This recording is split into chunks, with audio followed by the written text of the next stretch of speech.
Qala, maka berfirmanlah Allah kepada Adam, ya Adam, ambi'um bi asma'ihim, terangkanlah kepada mereka para malaikat itu, yaitu nama-nama barang tadi. Terus Adam menjelaskan semua nama-nama itu kepada para malaikat. Falamma amba'um bi asma'ihim, maka setelah Adam menerangkan, menjelaskan semua nama-nama, Allah lalu menyambung berfirman, qala alam aqul lakum inni alamu ghaibas samawati wal ard. Tidakkah sudah kamu katakan kepadamu bahwa aku itu mengetahui semua rahasia apa yang di langit dan di bumi? Allah menyatakan beginian, aku itu kan lebih tahu rahasia apa yang di langit dan bumi. Wa a'lamu ma tubduna wa ma kuntum taktumun. Dan aku mengerti apa yang kamu nyatakan dan apa yang kamu simpan, kamu rahasiakan. Aku tahu semua. Apa yang kamu katakan, ucapanmu tadi tentang Adam, aku tahu. Aku juga tahu apa dalam hatimu. Semua yang kamu simpan, aku juga tahu. Allah menjawab ucapan para malaikat demikian itu. Kemudian Allah berfirman kepada malaikat. Setelah diadakan, ya boleh dikatakan adu pintar antara Adam dan malaikat, nyatanya malaikat merasa kalah. Lalu dia menyadari bahwa dia tidak punya pengetahuan apapun, hanya sedikit seperti yang telah diberikan oleh Allah kepada mereka. Lalu Allah berfirman, wa id qulna lil malaikati isjudu li adama fasajadu. Kami berfirman, ini diberitakan kepada Muhammad, ya Muhammad, aku berfirman pada waktu itu pada para malaikat. Apa isi firmanku itu? Usjudu li adama, bersujudlah kamu pada Adam. Pengertian disujud, bersujud ini tidak berarti bersujud seperti sholat menyembah, itu tidak. Tapi hanya suruh menghormati, menghargai Adam. Jadi para malaikat diperintah oleh Allah untuk menghargai, menghormati Adam. Tidak berarti sujud menyembah Adam, bukan menyembah pada Adam. Fasajadu illa iblis, maka semua malaikat itu lalu bersujud dalam artian dalam menghormat, menghargai Adam. Illa iblis, kecuali iblis. Iblis tidak mau menghormat Adam. Karena di ayat lain iblis itu berkata kepada Allah, masa aku harus menyembah Adam padahal aku ini derajatnya lebih tinggi.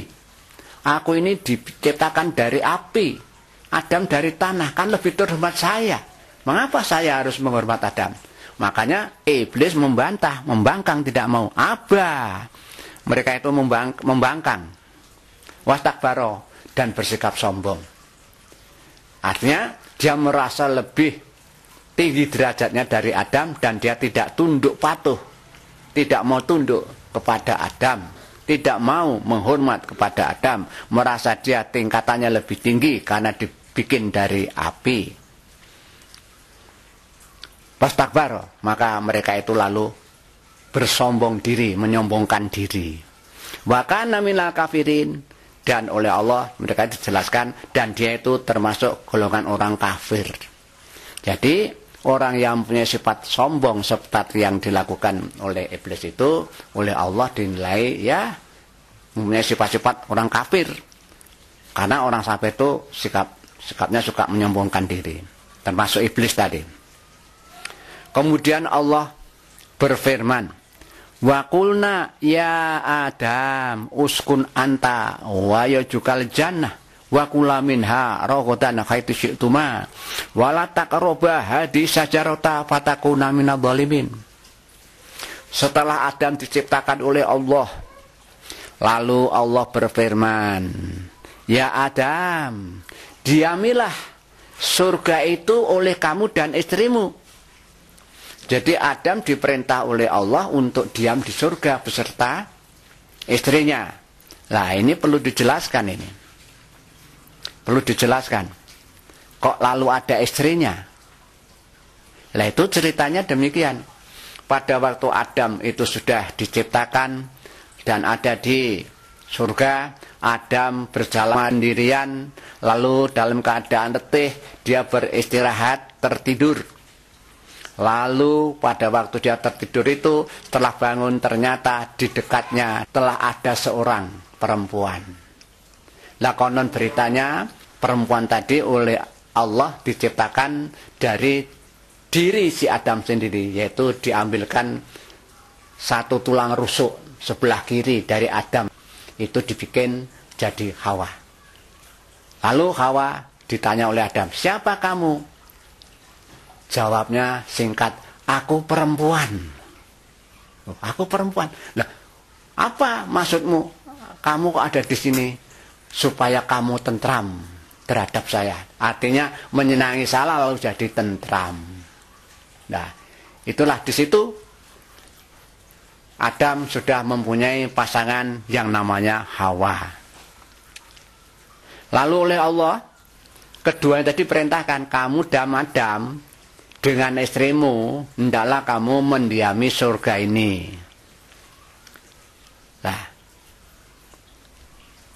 keduanya diperintah Allah untuk tinggal di surga. Wa kula minha, dan hendaklah kamu makan. Keduanya itu berdua kamu itu makan. Apa saja makanan yang ada surga, minha itu yang ada di surga. Rogo dan itu semua sepuas-puasmu, seleluasamu makan, dan kamu boleh ambil dari mana saja, yang mana saja. Karena rezeki di surga itu berupa buah-buahan. Jadi laksana taman yang luas, di sana ada kelengkeng, di sana ada anggur, di sana ada sudah pisang. Lah, Adam dipersilakan, kamu boleh makan sepuasmu, yang mana saja. Ambil kelengkeng boleh, yang ada di sana ada boleh, di sini ada pisang boleh, silahkan. Wala taqrabu hadhihi syajarata. Tapi ingat, kamu jangan mendekati pohon ini. Allah menuding, jangan mendekati pohon ini. Pohon itu tidak sebutkan namanya. Hanya tidak boleh mendekati pohon ini. Hanya nanti di ayat lain, itu nanti akhirnya pohon itu lalu dikenal dengan nama buah khuldi. Khuldi itu yang memberi nama, yaitu iblis. Karena apa? Iblis mengganggu Adam, pokoknya menggelincir, akan terkecoh Adam dan Hawa itu. Lalu iblis menawarkan, ya Adam, kalau kamu mau kekal di surga ini, kamu hendaklah makan buah ini. Buah khuldi namanya. Nah, ini yang memberi nama khuldi itu setan, iblis. Adam terhindar dengan godaan tidak mau. Lalu belok ke Hawa yang diganggu oleh iblis. Lah, terkecoh juga Hawa. Minta Adam untuk ambilkan buah itu. Akhirnya berdua makan buah itu. Lah, mereka itu lalu bersalah kepada Allah. Lah, jadi penamaan buah khuldi itu diberikan oleh iblis yang tadi mengatakan kalau Anda Adam dan Hawa mau makan buah ini, engkau akan kekal di surga itu, yaitu khuldi. Nah, jadi penamaan buah itu oleh setan. Padahal kalau Allah hanya mengatakan jangan kamu mendekati pohon ini. Fatakuna minadz dzalimin, sebab apa? Kalau kamu mendekati pohon itu dalam arti mau makan buahnya, kamu tuh nanti akan tergolong orang-orang yang dolim. Kamu akan dolim. Itu pesan Allah. Silakan makan sepuasnya, semaunya, boleh pilih yang sana, di sini, seluas jannah ini, silakan. Tapi satu larangan, jangan dekati pohon ini. Nah, begitu kan. Maka Allah melanjutkan firman-Nya. Tadi sudah saya terangkan, iblis mengganggu terus itu sama Adam dan Hawa itu. Fa ajalahuma syaitanu anha fa'arajahuma mimma kana fih. Maka keduanya digelincirkan oleh syaitan. Digelincirkan oleh syaitan artinya apa? Diganggu supaya Adam mau melanggar perintah Allah jangan mendekati pohon ini. Diganggu supaya Adam mau mendekati dan ngambil buah pohon ini. Dan ternyata tipu muslihat dari setan, iblis, mempan. Akhirnya keduanya itu terkecoh dengan godaan iblis. Makanya dikatakan ini fa'azalahuma syaiton. Setan lalu menggelincirkan keduanya anha dari surga. Jadi Adam dan Hawa telah melakukan pelanggaran berat, yaitu melanggar larangan Allah itu.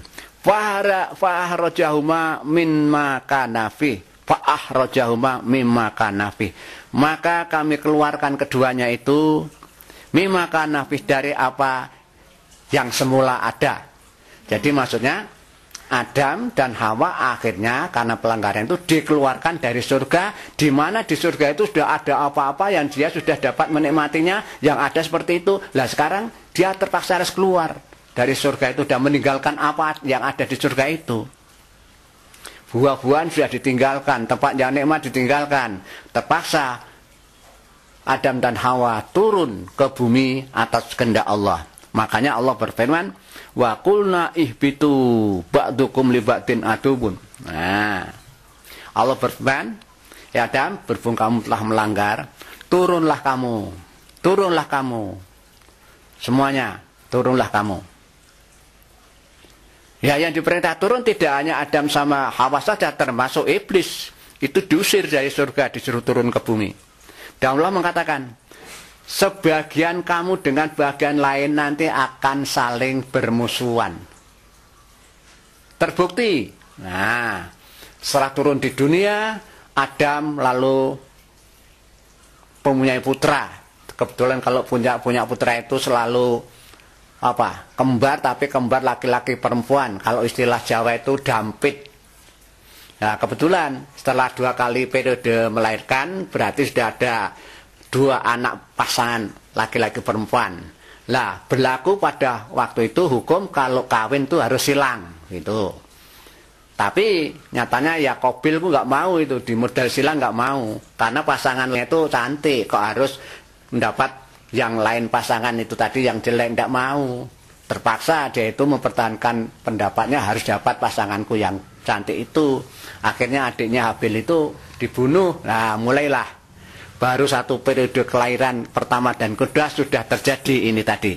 Ayat Allah bahwa kamu sebagian dengan yang lain itu akan saling bermusuhan. Kakak beradik bermusuhan berebut istri. Bahkan sampai dibunuh si Habil itu. Lalu Qabil kebingungan juga, bagaimana setelah adiknya ini meninggal, mau diapakan ini? Dia panggul kemana kemari, kesana kemari, mau diapakan ini? Lalu Allah ditunjukkanlah itu ada permisalan, ada 2 burung gagak berkelahi. Lalu satunya kalah mati. Lah setelah mati, lah yang satu tadi yang menang dia membuat kubangan begitu. Lalu gagak yang mati tadi dikubur situ. Nah, dengan cara begini lalu Qabil merasa diajari dengan gagak itu bagaimana memperlakukan adik yang mati. Lalu adiknya Habil itu dikubur. Nah, itulah pertama kali terjadi pembunuhan manusia pada yang lain, dan terjadilah pula cara menghormati orang yang mati itu, yaitu dengan cara dikubur. Berdasar ayat ini ceritanya begitu itu. Jadi